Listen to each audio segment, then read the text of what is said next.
This podcast is powered by the pros at Paschal Air Plumbing and Electric.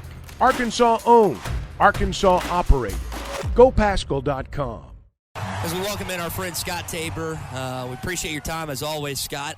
You think about how the football and basketball season went, and I realized back when you were in school, Scott, the team had just gone to the Final Four the year before. You had a good football team, but do you think that enters the minds of players that they have kind of some external pressure from fans to deliver based on how the other two big sports on campus didn't succeed this year?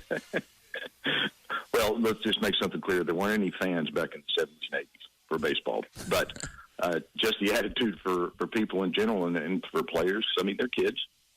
You're on the college campus, and just everything around the campus is just a lot more fun when your teams are winning. I mean, just face it. It makes class easier to swallow. So yeah, the attitude was great, and you just go out and you play, and it makes you a little bit more proud to be a Razorback. Yeah. Colin Fisher started earlier this week, and he's been starting the midweek camps. Kid from Noble, Oklahoma, freshman they really like. Dave mentioned there's a possibility he plays this weekend.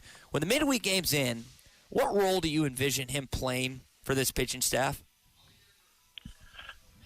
He could have several. He'll be the long reliever, I think, that would come in, be a bridge after McIntyre, or if you're facing a left-handed heavy-hitting lineup, he could come in first and see how he fares early in the game or in the middle part of the game, getting to the closers, and then bring McIntyre in, near the end.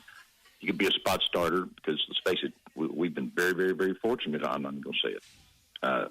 Arms get tired, let's say that. Near the end of the season, sometimes a starter may need a break. Something's happened, they get a flu, and he could be a spot starter. So I think he's going to have a heavy hand once it comes into conference and in postseason. Yeah. Scott Tabor with us here on the Morning Rush on the McClarty Daniel Hotline. Our visit with Scott is brought to you by Alumni Hall. Let's talk about the added pressure, or is there any added pressure of wearing the collar of the number one ranked team in the country? Is this something you believe this team relishes and they like this role, or does this put undue pressure on this ball club heading into SEC play? Well, all these kids are come from high-quality programs. All these kids played high-caliber travel ball. All of these kids have been on number one teams and had targets on their back all their life. These are all exceptional elite athletes. And so that's more a fan thing than anything else, and you can talk about curses and you can talk about everything else that goes on. It's not a pressure. I think it's more of a pride thing. You kind of puff your chest out a little bit and walk in saying, hey, we're number one. You come and get us. It looks like the attitude that they have. They've played with a top rating all year long. They don't play any different. The pitchers pitch and the hitters hit. Hopefully they pitch well and hit a lot. But so it's you can see the stats. I mean, your stats don't lie. You are who your stats say you are. And this pitching staff is just, they've been consistent, which is something that you really, really, really need. The deeper into the season that you go, and your hitters are kind of starting to lay this stuff out about who hits well, who hits for average, who hits for power, who strikes out a lot. And so you can see it on paper now. Before it's just, let's see, I think this guy's going to be a power hitter. Well, I think he's got one home run.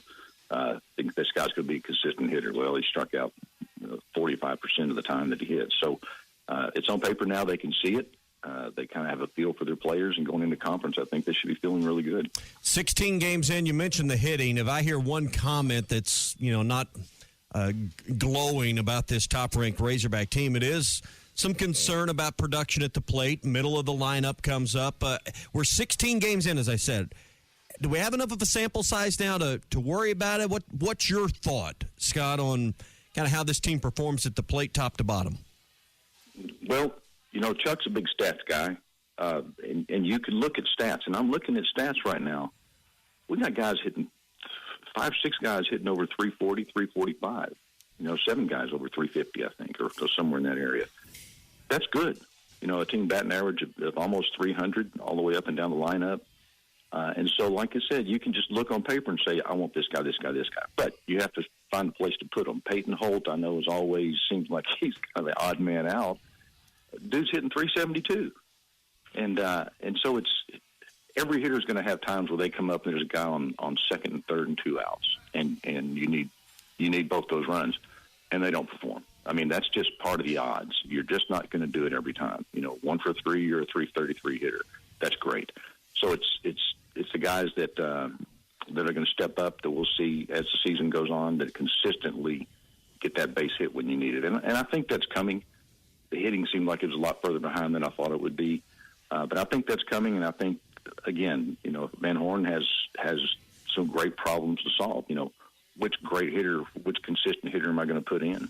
And I think he's nailed down first base, and he's nailed down shortstop. And so I think a lot of things are coming into, a lot of pieces are coming together. Scott Tabor's with us, courtesy of our friends at Alumni Hall in Fayetteville.